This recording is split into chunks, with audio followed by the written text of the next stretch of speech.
Salt lake ఘటనలో హైదరాబాద్లో అధికారులు అప్రమత్తమయ్యారు.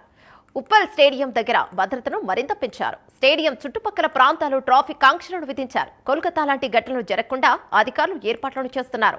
మెస్సీ భద్రతతో పాటు ఫ్యాన్స్ సాల్ట్ నుంచి స్టేడియంలోకి రాకుండా భద్రతను కట్టుదిట్టం చేశారు.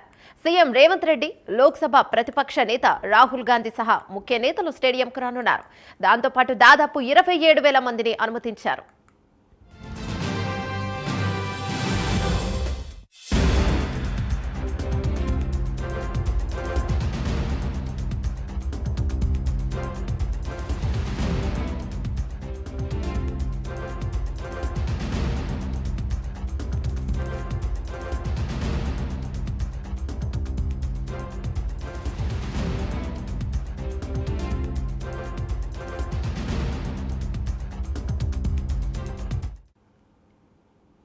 కోల్కతాలోని సాల్ట్ లేక్ స్టేడియంలో గందరగోళం తలెత్తింది. మెస్సీ ఫ్రెండ్లీ మ్యాచ్ ఆడకపోవడంతో అభిమానులు ఫైర్ అయ్యారు. మెస్సీ త్వరగా వెళ్లిపోయారని అభిమానులు ఆగ్రహాన్ని వ్యక్తం చేశారు.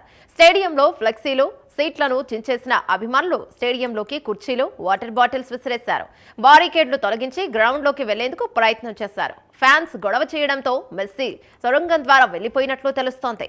₹1,000 ఖర్చు పెట్టి మెస్సీని చూడటానికి వస్తే మ్యాచ్ చూసే అవకాశం లేకపోగా కనీసం మెస్సీని చూసే భాగ్యం కూడా కలగలేదని ఫ్యాన్స్ ఆగ్రహాన్ని వ్యక్తం చేశారు.